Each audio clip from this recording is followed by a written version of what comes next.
les syndicats de police qui disent que c'est un voyou qui ne méritait que ce qu'il a, ce genre de choses, ça passe à un niveau où là, on est dans du racisme pur et dur, et je pense que c'est extrêmement nocif pour l'ensemble de la société. Ok, j'ai 55, depuis que je suis tout jeune, on entend ça. Oui. La société est de plus en plus dure, les jeunes sont de plus en plus durs. Tous les 10 ans, on entend ça. Mais de plus en plus.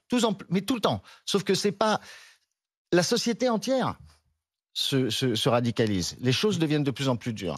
C'est pour ça qu'on a fait ce film il y a 30 ans, pour dire qu'il faut faire attention à la chute, parce que le problème, si on ne règle pas les problèmes maintenant, si on ne rentre pas dans la discussion maintenant, le film terminait avec un policier et un jeune qui se braquent l'un et l'autre, et on ne sait pas qui va tirer, parce qu'à un moment, ça va craquer. Et quand ça va craquer d'une manière... Si ça craque du côté des jeunes, c'est la fin de toute discussion. Donc il faut absolument que les autorités, que la police Le dialogue.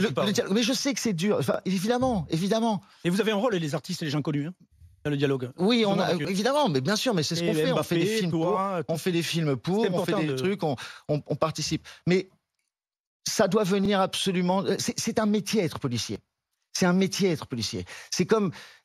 vous, Red, ou les gens du GIGN qui s'engagent dans quelque chose. Mais là, on a affaire à un policier qui était plutôt expérimenté, qui avait d'ailleurs eu...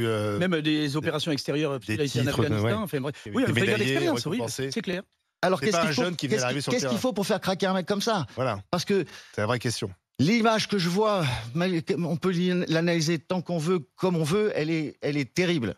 Et le fait de sortir cette arme, et vous savez, vous connaissez les armes, les armes, il y a 4 procédures avant de pouvoir l'utiliser. Il faut la sortir de son holster, il faut l'armer, il faut rentrer une cartouche à l'intérieur de la chambre, il faut enlever la sécurité, et il faut mettre le doigt sur la gâchette. Et le problème, c'est qu'il met le doigt sur la gâchette, tandis qu'on a des procédures de police. Le doigt est sur le long du canon. Et si le doigt était le long du canon, il n'aurait pas tiré. Le doigt sur le ponté, oui, exactement. Et ça fait partie des procédures. Ça veut dire qu'il a sorti cette arme sur un jeune homme. Leur moto est derrière, hein, elle n'est pas devant en train. C'est pas comme s'ils avaient essayé de leur rouler dessus. Ils sont arrivés, il est dans une voiture automatique, il sort le flingue, il est armé, il a une cartouche à l'intérieur.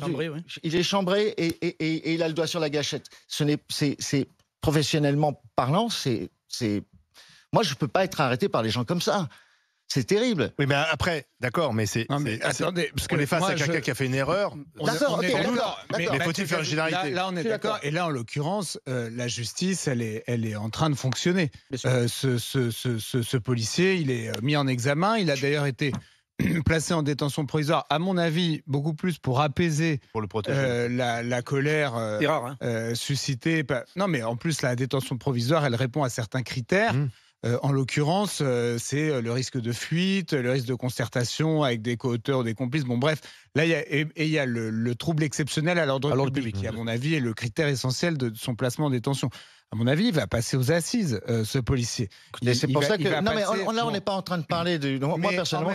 En même temps, je me demande aussi... sur le fond, je comprends ce que vous dites, mais il faut faire attention aussi à un certain discours qui vient souvent de célébrités issues du monde du cinéma ou autres, et qui peut apparaître aux yeux des gens qui écoutent comme une forme de culture de l'excuse vis-à-vis de jeunes qui, par ailleurs, méritent certainement pas ce qui est arrivé à ce jeune homme, mais qui commettent énormément d'incivilité. Vous venez de dire la phrase qui ne mérite, que ce jeune homme ne méritait pas. C'est tout ce qu'on dit. J'attire votre attention là-dessus, parce que par exemple, la cagnotte de soutien à ce policier, c'est quand même très intéressant. Là, je crois qu'elle a dépassé les 800 000 €. Il y a une espèce d'élan populaire inattendu envers la famille du policier qui va passer aux assises. C'est pas inattendu. C'est pas inattendu. Donc, je comprends ce que vous dites, mais en même temps, quand vous dites ces mômes, etc., moi, je les pratique aussi comme avocat. Je vois bien ce qui les emmène là, l'endroit où ils naissent, les gens avec qui ils grandissent, le désœuvrement, tout ça, on est d'accord. Mais en même temps, il y a aussi beaucoup de Français modestes qui sont très fatigués par ce qu'ils appellent la racaille et par le sentiment d'impunité. Excusez-moi, c'est pas le sujet là. Bah si, c'est. Non, je suis désolé. Parce que les émeutes derrière, ça polarise énormément. Non, mais les émeutes, oui, mais parce qu'il y a les émeutes, les pillages. Oui, mais on peut pas détourner le discours là-dessus. Là, on est en train de parler d'autre chose. On est en train de parler Je pense, et je suis très... Enfin, la justice est en train de faire son chemin. On va voir dans quelques mois comment ça se passe, et l'enquête.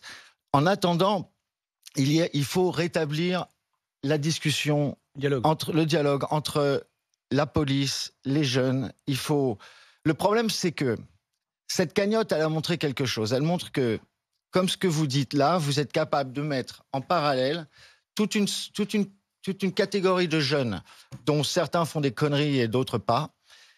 Et vous arrivez à le focaliser sur un petit jeune qui, évidemment, ne mérite pas ce qui lui est arrivé. Et la discussion, elle devrait s'arrêter oui, mais là. Il y a une semaine d'émeute après. Oui, mais ça, c'est après. Bah oui. C'est après. S'il n'y avait pas le avant, il n'y aurait pas le après. D'accord. Alors, on peut commencer par... Ce petit jeune n'aurait pas dû monter dans une voiture qui n'est pas la sienne et faire des bêtises. D'accord. Mais la différence, c'est que c'est la réponse de la force par rapport aux troubles publics. Et là, c'est évidemment démesuré. Et c'est ce énorme, c'est pas un détail, c'est pas un détail, c'est ce point-là qui fait que les gens se posent des questions. Mais le problème, c'est que, et moi c'est ça qui m'étonne et qui m'a choqué le plus, c'est que souvent on voit dans ce genre de choses des gens comme moi qui disent « Mon Dieu, c'est terrible », et à côté on a les Français qu'on appelle de souche qui disent bien fait pour lui, il avait qu'à pas faire son truc, tout ça. Là, effectivement, ça devient... C'est-à-dire que les syndicats de police qui disent que c'est un voyou qui ne méritait que ce qu'il a, ce genre de choses, ça passe à un niveau où là, on est dans du racisme pur et dur, et je pense que c'est extrêmement nocif pour l'ensemble de la société, surtout que nous ne sommes pas ça en tant que Français, on n'est pas ça. Ni les jeunes que vous décrivez, ni les Français de souche. Alors, c'est on pas continue vrai.